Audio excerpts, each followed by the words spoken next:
Hi, everyone, all you PCTI STEMers out there. It's time for the final installment of our Industrial Revolution videos. And this one is on the social effects. Now, I'm going to give you a little bit of a disclaimer. This really focuses on the negative effects. Were there positive effects? Sure. But were there a whole bunch of negative effects? Of course. And that's what this is going to focus on mostly. People are strange and like to hear about negativity and negative things anyway, especially when it comes to history. Anyway, so let's get into this. So as we mentioned in the previous videos, people were not longer needed to work on the farms anymore, or not as many people were needed because you had a surplus of food with larger animals, better growing crops, technology to do some of the work. So where did they go? They went to the cities. And the cities were not like cities of today. They were not like 100-story building, tall buildings. There were no subways, things like that. But they were very much unlike farms, lots of people in a small area. So you have an influx of buildings to accommodate these people. And then, of course, you have the people coming from the farms and to hopefully find work and employment at factories or someplace like that. And every person comes with needs, right? They need a place to live. They need a place to work. They also come with things themselves. They also produce things like waste. That needs to be taken care of. This is before really like cars in the beginning, so you get lots of horses in these streets as well. So we all know what horses make and leave all over the streets. Horses weren't even the only animals. Lots of literature discusses how many like stray dogs and even pigs were roaming the streets. Of course, then that brings lots of rodents, and that's delicious. And hey, maybe even chickens, because people bring chickens with them. So keep in mind that there were no sanitation codes yet. There's not even a sanitation department yet. So what are they going to do with the waste they produce? Usually throw it out the window. Most of the waste back then was food waste, right? There wasn't like all this packaging waste like there is today. So they would hope that the stray pigs and all would eat the food waste, but then the pigs would produce waste. Like where's this stuff going to go? So there also were not building codes yet. So, you may have a place of employment where there's factories and a whole lot of people working there. Like you'll see in the cafeteria, max capacity, this many people. There weren't that kind of things yet. Homes, right, often had more people in apartments than they should. Landlords didn't care as long as they were making their money. There were no fire escapes in case buildings caught on fire, which they did. Okay.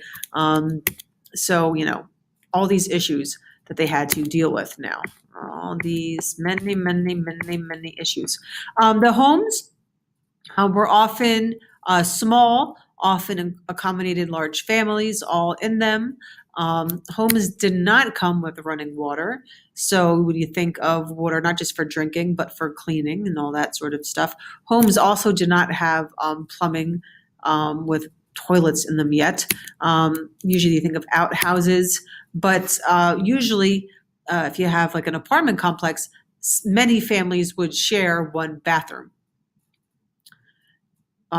So imagine there's no running water. You have a lot of families sharing a bathroom. What if someone had like a little stomach virus? Just think of a whole building then coming down with this and the hygiene problems that this would create. And some of this led to more bigger problems, outbreaks of different diseases. Specifically, the big one was cholera. In 1832, there was a worldwide outbreak. And in London, it had 4 major outbreaks between 1832 and 1866. Sometimes thousands of people would die. In 1854, 616 people died, but total, lots of people were dying. New York, all right, this is really a global epidemic, especially of these industrial areas. And it hasn't gone away, just so you know. In 2010, about 500 people died in the Dominican Republic from cholera. So it's not like it's completely eradicated, though it is now under control. It's under control because they know now what causes it. So At the time, they thought that it was spread in the air. If you look at that notice, stay out of the air. Don't go near. Don't use cold water. Don't go to sleep. Just try not to get wet. It seems like they're asking people to not get clean, right? But as this cartoon suggests, they found out it was caused by infected water. Think of the River Thames in London, and that water would be the source for people to get water to drink, to cook with, to bathe. And that water, the river, was also where lots of the waste from factories are being produced or were being dumped into, where human waste would sometimes be. People would clean themselves in the river, animal, right? So it was just, the water wasn't clean to begin with. And physician John Snow, he learned that the germs are coming from the water, not the air. And this was a big breakthrough because it helped with public health. And it helped create really a system of public health. And it even helped create sanitation departments once this information was coming about. Cholera wasn't the only disease people got infected with at this time. Also ones that spread more easily under these conditions, like typhus, smallpox, dysentery, all sorts of things like that. So this is just an image of someone who you hear called the Indian cholera, sometimes the Asian cholera. They thought it came from Asia. What are the symptoms? What happened to them? Sometimes they died in a matter of hours. Sometimes it took much longer. But they had severe stomach cramps, diarrhea, vomiting, severe pain in their limbs. So actually look at the person's fingers and toes, right? That does not look comfortable. Severe dehydration. And there was no known cure then. So people would go into panic if people started coming down with this. And then panic can be shown, in this cartoon as well. And this cartoon shows there was really a fear of immigrants at this time.